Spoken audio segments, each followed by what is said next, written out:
welcome to the conversation. We got a great guest for you guys, Andrew Volinsky. He is executive counselor in New Hampshire. He's a very high position in that state.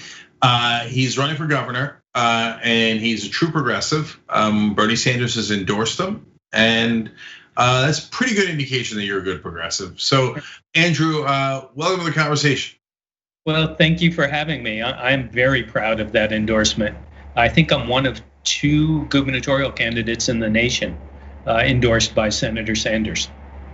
Yeah, that's fantastic. So let's talk about New Hampshire. First of all, you have a Democratic primary coming up on September 8th. Yes.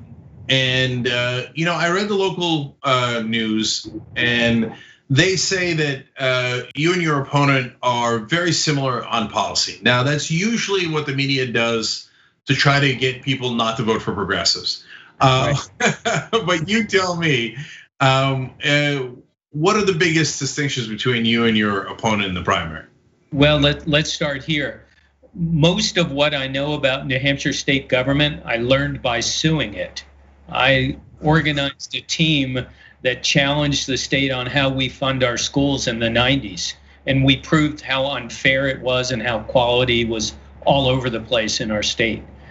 We convinced the Supreme Court to recognize a constitutional right to a state-funded public education. It was a really bold idea, but for lack of political leadership, the states never complied with the cases. And if anything, our situation is more dire now than it was then. So one of the biggest motivations for me to run for governor is to realize the fulfillment of the promise of those cases, that kids across the state have a right to a strong, high-quality public education, and that taxpayers should pay their fair share and not 2 and 3 and 4 times as much, just to give the people in the wealthiest towns a break, which is what happens here. So the first big difference between me and the other guy is I'm going to have that discussion about how broken our tax system is.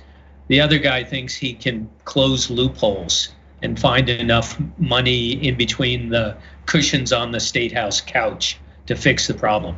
We need to have a serious discussion in New Hampshire about how we raise money and do it fairly. That's number one. Number two is I oppose the fracked gas pipeline that was planned for southeastern New Hampshire by a local utility. My opponent and the governor both support it. We 3 each got the same briefing by the utility. I walked away with grave questions about the economics of the project, about the climate change implications. They walked away with checks. I've never taken fossil fuel money. I refuse to take corporate PAC money in this race. As a matter of fact, there's a video that's somewhat famous in my state of me tearing up a $500 check that came unsolicited from a Fortune 100 company that was trying to influence my vote on a state contract. Those are differences. So when you say that they got checks, what do you mean by that? I mean, they took campaign contributions from the utility that was trying to get this fracked gas pipeline permitted. My opponent on the Democratic side took $1,700. The governor took even more in a couple of different ways. It's a huge difference between us. My campaign has smashed all the records on how many contributors we have. My opponent has lots of checks with commas. It's a very different approach. I know the feeling, and you can't beat a Republican playing by Republican rules. And the Republican rules are take all the corporate money you can and serve them. That's exactly how Democrats have lost 1,000 seats across the country. Right. So it does appear to be a big difference. And obviously, look, Bernie Sanders endorsing you gives people an excellent idea of where you stand on most of the issues. You also worked with Bernie Sanders, didn't you? Yeah, I was Bernie's lawyer in 2016. Senator Sanders was challenged because he's an independent. Some people tried to kick him off the primary ballot in 2016. I'm the lawyer who did the hearing that kept him on the ballot and started really his dramatic run for the White House.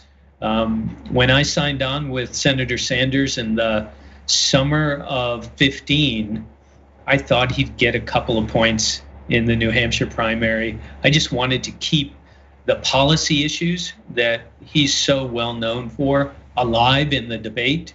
And then we wound up winning New Hampshire by 21 points in 2016. We won it again in 2020 by fewer points, but that's because everyone was trying to act as if they were progressives and adopted a lot of the policy position that Bernie Sanders has championed for so long.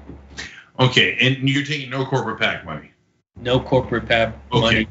This is when I give the website, VolinskyNH.com. So, guys, if someone is saying, you can see it right there, VolinskyNH.com. In case you can't spell it, the links are down below. If you're watching this later on YouTube or Facebook, they're easy to click them in the description box for both donations and volunteers. This is how progressives win. We stick together, we fight together, we win together. And yes, there is a giant difference between progressives and people pretending to be progressives. And look, Andrew fought for Bernie Sanders. Bernie Sanders is now fighting for him. You get a sense of who's on which side of New Hampshire. Now, let's turn to the Republicans. Look, Andrew, I get frustrated when Republicans win sometimes gubernatorial seats in blue states like Vermont. It drives me nuts. And New Jersey, et cetera. New Hampshire is more of a swing state. But even so, I'm still pretty furious about it. I think Democrats run very ineffectual campaigns, generally speaking, against Republicans. How would you run in the general election to defeat Sununu? I'd make Sununu defend the property tax. Property tax has gone up by more than any other governor's term during Sununu's term, $320 million. That's a problem. That's killing the economy of our state, making it hard for people to stay in their homes. Seniors are worried about losing their homes because of the property tax. That's Sununu's fault. The other thing is Sununu's from a family of climate change deniers. His two brothers were just at FERC, the Federal Energy Regulatory Commission, trying to undermine solar energy throughout the country. He's undermined it here in New Hampshire, but they tried to implement federal regulations to undermine solar across the country. Their family is a huge problem if you care about the climate and the environment. So Andrew, Republicans theoretically don't want to raise taxes. Why did he raise property taxes?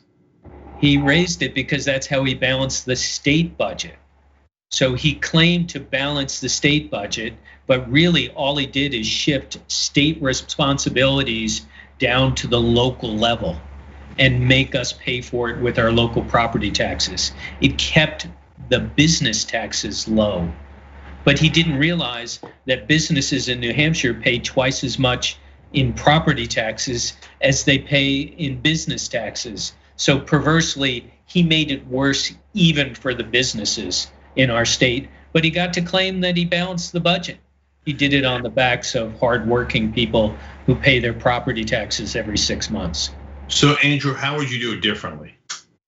How would I do it differently? First, education is a state responsibility.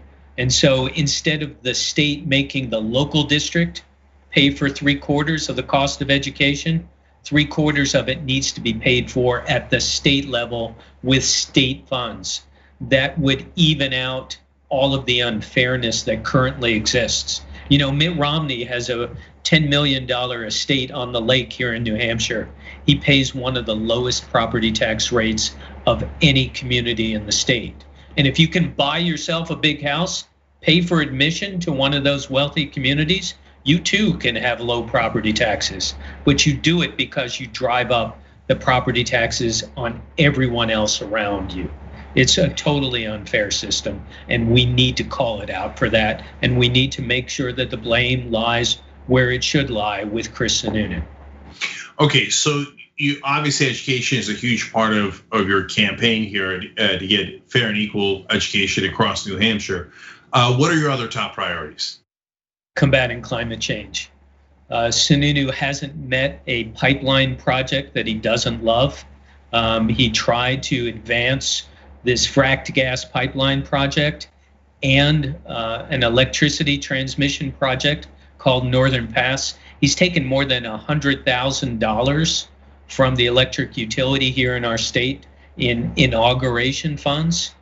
They're not even accounted for. He wound up giving a bunch of it to family members and to himself. That's how loose Sununu is with his ethics. So climate change, Sununu will never do anything about it. He's a clear climate change denier. We're in trouble. We need to take action quickly on the climate. I'm a Green New Deal fan. I would do it as a regional Green New Deal, teaming up with my colleagues in Vermont and Maine, the other northern New England states, create green jobs. New Hampshire is worst in New England for solar power. We get 1% of our electricity from solar power. Vermont gets 12%. That's all because of Sununu clamping down on incentives and making it harder to do solar and wind in New Hampshire. So Andrew, last question. How's the local media been? Because I referenced that one article that I read about how they said you and your primary opponent are similar, and it didn't sound that way in the details of the argument, but they said over and over again, we want to pound it in people's heads. Hey, remember, they're both progressive or whatever it is that's going to get you to elect a moderate. But that's just one article. So when you talk about how, look, Sununu and my primary opponent are taking money from the people we're supposed to regulate, is the media responsive to that, or are they like, how dare you? These are our beloved politicians you're criticizing. Yeah, it's a mixed bag with the media here in New Hampshire. Many are terribly stressed for resources, can't send reporters to cover events. Don't do deep dives that are factual and detailed. And so a lot of the differences get lost, and it's easy for them to gloss over everyone's a progressive kind of lines. That's a problem. There are a couple of exceptions to that that are worthy of note, but for the most part, the media is not pushing the governor on his insider sweetheart contracts. He holds his press conferences. There are no hard questions asked of him. He's given airtime every other day for his press conferences, much like Trump did. He's got the Trump playbook. He talks to Pence all the time. That's the advantage that's given to Chris Sununu by our local media, and we need to call it out. All right, Andrew Volinsky running for governor in New Hampshire could make a big, big difference. Thank you so much for joining us, Andrew. Really appreciate it. Oh, thank you so much for having me. This is my honor to be here. 2 easy ways to follow the Young Turks. One is hit the subscribe button down below. Then you're a TYT subscriber. And second is ring the bell. And when you do that on YouTube, you're notified of our videos.